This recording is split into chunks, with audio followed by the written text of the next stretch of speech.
Le Mans, 19 giugno 1966. Siamo all'ultimo giro della mitica 24 ore e sta succedendo una cosa mai vista. Sì, perché dall'ultima curva sbuca per prima una macchina americana. Anzi, due. Anzi, tre.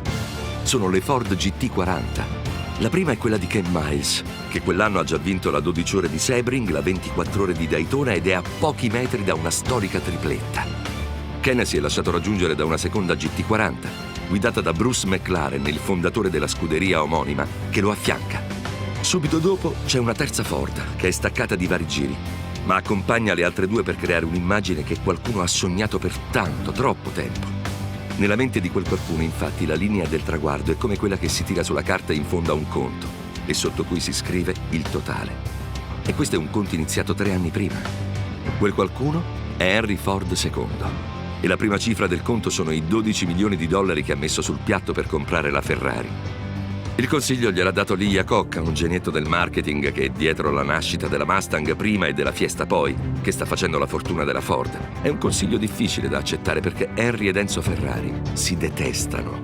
Tanto che il primo ha dichiarato a un giornalista: io spendo milioni in pubblicità per far conoscere le mie macchine e questo meccanico ogni lunedì è sui giornali di tutto il mondo senza spendere una lira. L'altro, il meccanico, gli risponde: se Ford vuole andare sui giornali gratis, basta che si compri una Ferrari. Allora Iacocca va dal suo presidente e gli dice: Henry, non ci compriamo una Ferrari, ci compriamo la Ferrari.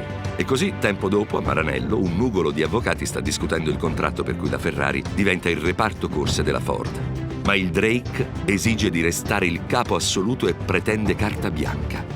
Come risultato, la trattativa salta.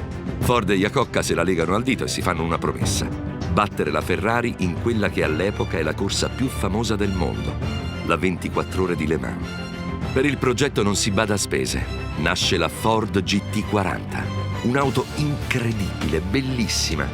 Detta così perché è alta appena 40 pollici, cioè poco più di 1 metro. La macchina però ha vari problemi e intanto la Ferrari vince Le Mans 6 volte di fila, dal 60 al 65. Ford e Iacocca così imbarcano nel progetto Carroll Shelby, il creatore della mitica Cobra. Anche lui ha un conto aperto con Enzo Ferrari per un ingaggio saltato anni prima. E dal suo dente avvelenato nasce la Ford GT40 MK2, che ha risolto i suoi problemi e sotto al cofano ha un mostro da 7 litri di cilindrata.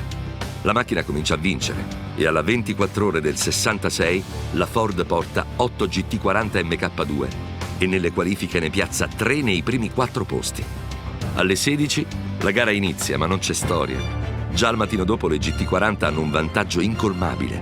Per vincere basta che i suoi piloti in testa, Miles e McLaren, non si mettano a duellare e che i motori reggano fino alla fine. Quello che succede al box Ford non è mai stato chiarito fino in fondo, ma farà la storia. Sembra che l'ordine di scuderia fosse che chi arrivava in testa all'ultimo pit stop sarebbe stato il vincitore. Poi le Ford avrebbero dovuto rallentare per preservare i motori, senza superarsi.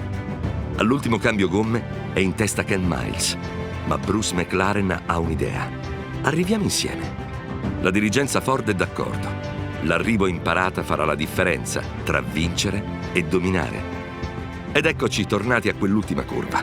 Ken e Bruce passano insieme la linea marcatempo, che è qualche metro prima del traguardo. Ma subito dopo Miles alza il pedale e lascia inspiegabilmente passare McLaren per primo sotto la bandiera scacchi. Perché lo fa?